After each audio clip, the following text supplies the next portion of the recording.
Hey, what's going on, everybody? Who186 back again with another video. This is going to be E3's 2016 conference review. The show started with an orchestra. It was well done. The whole stage that they had was pretty cool.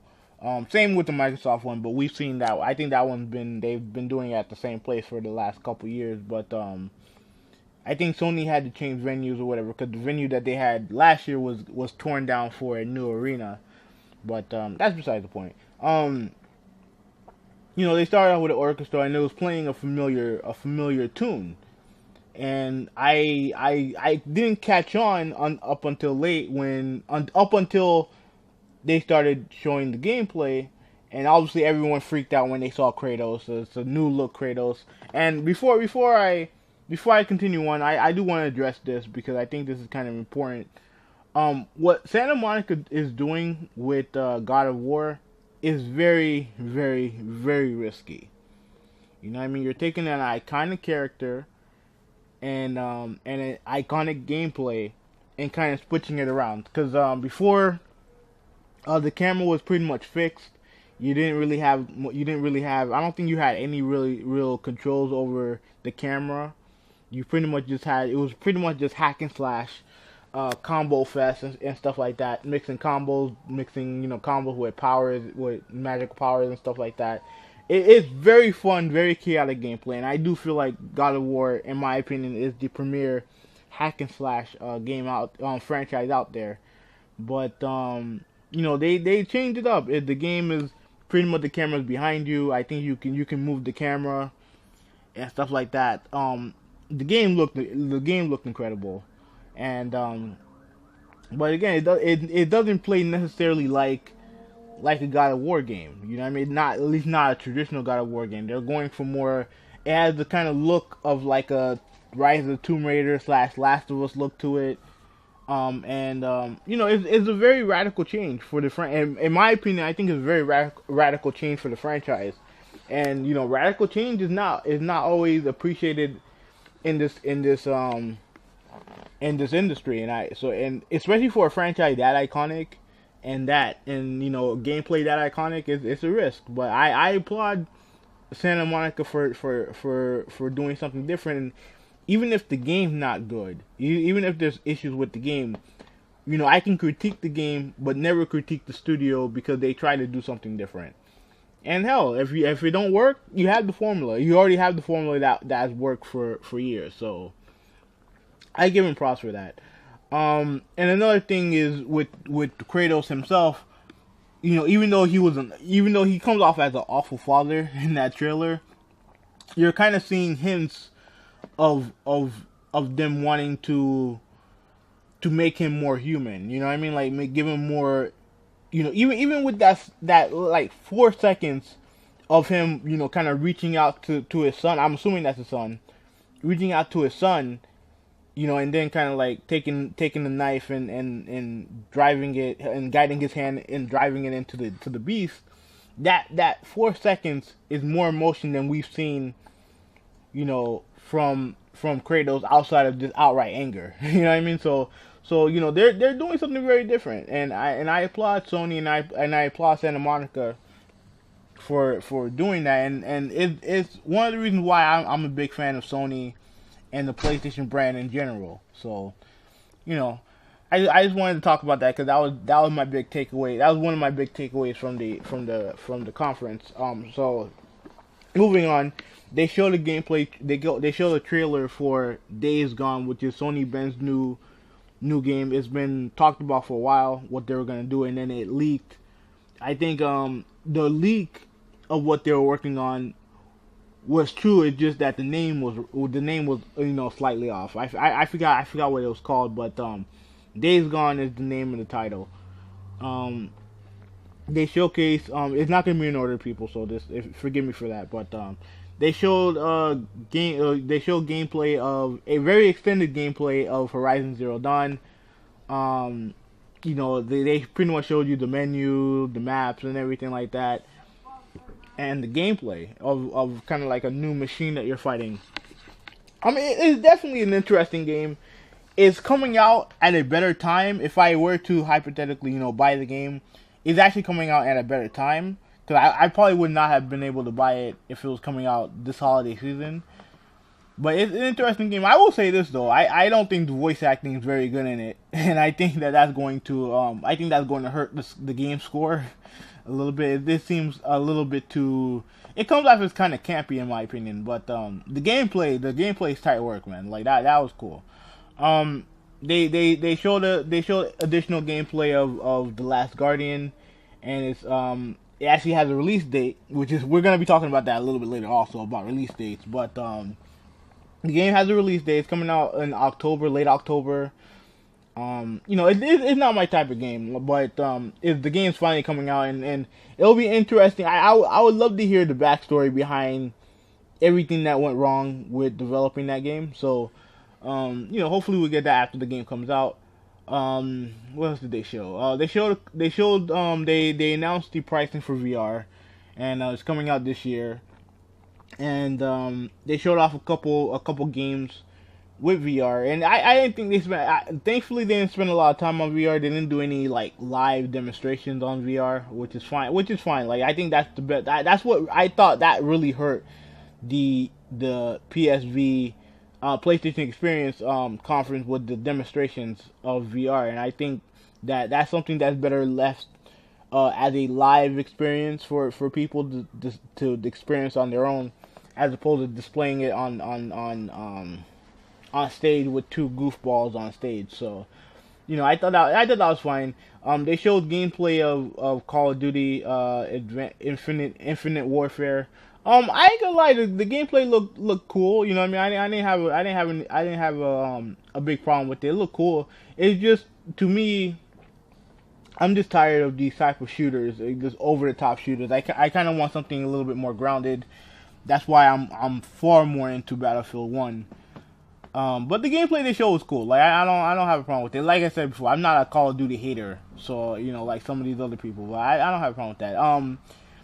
I want to talk about this also. The Crash announcement. Now, when he came out, there was a silhouette of Crash in the background.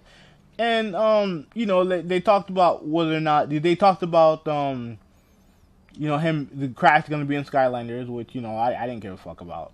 But they're also going to be remastering, Crash 1, 2, and 3. I think they said from the ground up. So we'll see what happens there. It wasn't, me personally, I don't think it was the announcement that I think a lot of people were looking for. I know people are excited for the remasters and stuff like that, but I think that if they had announced a proper Crash game, like a Crash, like let's say Crash 4, a sequel to Warped, that place would have gone nuts. I think that would have, I don't know if it would have gone as much, like gotten as ridiculous as Final Fantasy the Final Fantasy 7 remake, but I think it would have been close. I mean that would have been close. But they announced the remasters. That's fine. What else did they show? Perhaps the biggest surprise of the whole E3 to me was Spider-Man. They showed and to be clear, I had heard rumors of a Spider-Man game coming out, like maybe it was going on around Twitter that there may be a Spider-Man game coming out for the PS4. I assumed that it was gonna be Sucker Punch that was gonna be doing the game, because Infamous has a lot of with the climbing and shit like that. There's a lot of elements that in Infamous that would make a really good Spider-Man, but Insomniac is doing it, and I mean Insomniac, the game like when he's hopping on the tables, that to me looked like gameplay. It didn't look like a CGI trailer to me. You know what I mean? Like that, but that game looked insane. You know what I mean? Like, and it's been a long time since we've seen a really good Spider-Man game. So, and Insomniac has been killing it this generation with Sunset Overdrive and Ratchet and Clank. They've figured out the party generation. So I would be hard pressed to believe that game's not going to be good. You know what I mean? Like, so I think that game is going to be awesome. And then Kojima came on stage, got a huge pop from the crowd, and he announced this game called Death Stranding. It wasn't no gameplay. It was just a very, very weird trailer, which for Kojima is just normal. So so you have that. They ended the show with gameplay of Days Gone, and it was pretty much just him being pretty much attacked by a whole bunch of zombies. Like I mean they don't call them zombies. I don't know what they call them, but they look like zombies to me. But the thing is that unlike a game like Dead Rising, where you're kind of like, it's more comical, and kind of like the zombies are acting like traditional zombies. You're just wandering around and shit like that. This one, these zombies are coming right at you, like kind of like World War Z, where they're coming right at you, and he's pretty much just trying to shoot them down. Which I mean, seemed like it was a very seemed like that shit wasn't working, but the gameplay looked cool. I mean, I don't know if it's my type of game, but cause I ain't into zombies and shit like that. But definitely that. But that's how the conference ended. Overall, I thought it was a great conference. I thought it was better than last year's. What they did, pretty much similar to what Microsoft did. They did gameplay after gameplay after gameplay of not just gameplay of new IPs, and I think that's what you got from this conference. You got new IPs from this conference. You know what I mean? You're getting Horizon, you're getting Days Gone, you're getting a new Spider-Man game. Like I thought it was a great conference. I would give it an A because it was actually one of Sony's shorter conferences that I can remember. But to me, it never dragged. I mean, they always had something to show, and I think I'll give them an A. It's a main event. It was a great show. Now, there's one thing I want to address before I leave. There's one thing I wanted to address. Well, there's two things. The first thing, well, let's talk about what wasn't shown at the PlayStation conference, which was the PlayStation Neo. Andrew House had done a couple interviews, and has pretty much acknowledged its existence. Now, we don't know when it's coming out. They haven't really made a release date, but we know that it exists. And based on the rumor specs, the Scorpio, the Neo, while it's going to be powerful, it definitely is a upgrade over the PS4.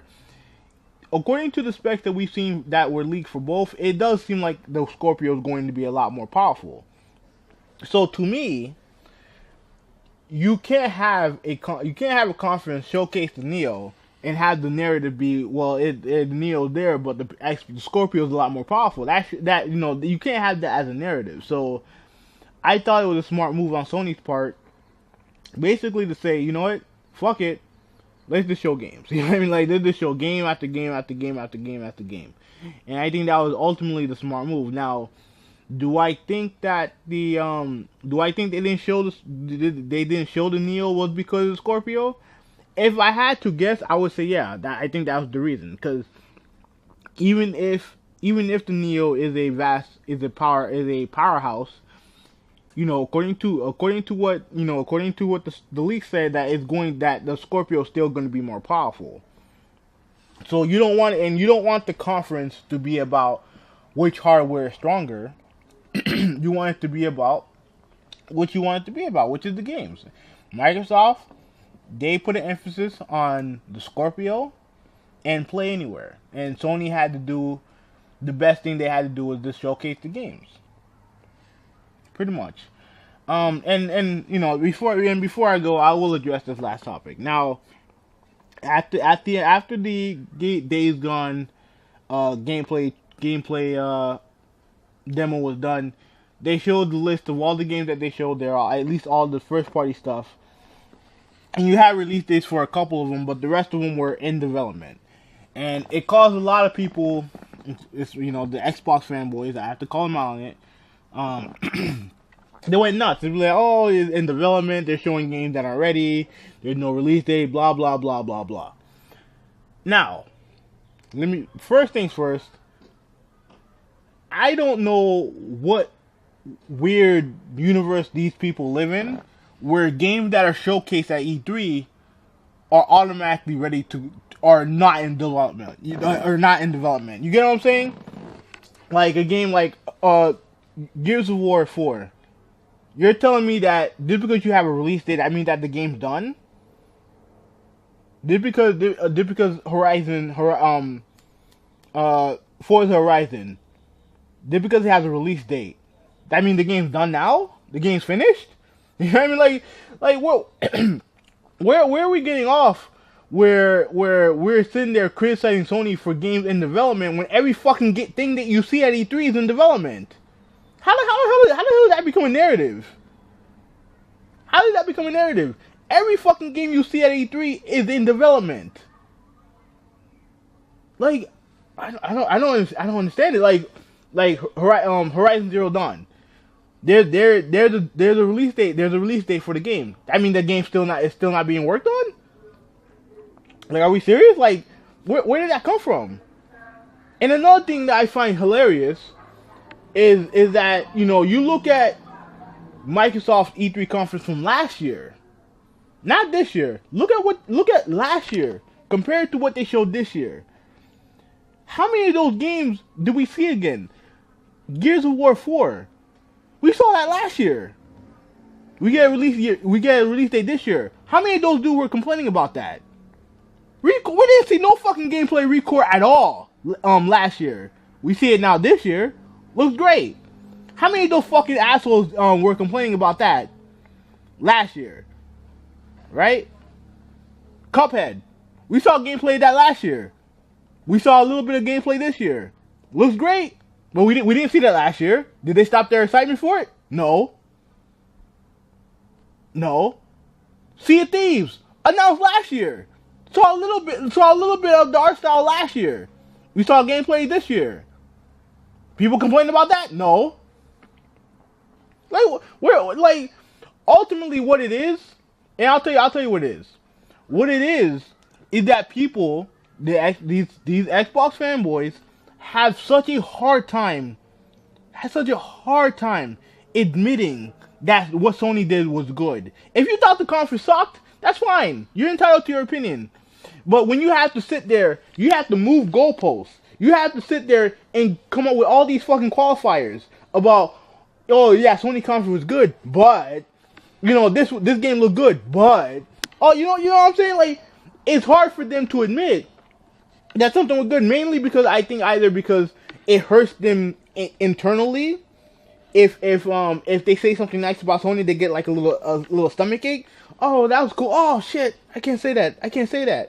Or they're afraid that that some of the Xbox dudes that they follow are going to get mad at them if they say something nice about Sony. It's embarrassing. It's embarrassing. And the one other thing that I want to say before I'm done is that you have the people who are complaining and bitching about it, or people who don't have PS4s, don't want PS4s, or have PS4s but waste all their fucking time on social media bitching about it, complaining about it, talking about how it's no good, it's worthless, is this and that, has no games, but yet these fucking dumbasses bought PS4s.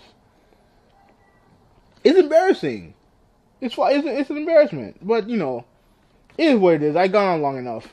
You know, overall, like I said before, I thought the conference was really good. I gave it an A. It's a main event. It was my favorite conference of the show. You know, that's pretty much it. Let me know what you guys think below. Who you win 86? I'm out.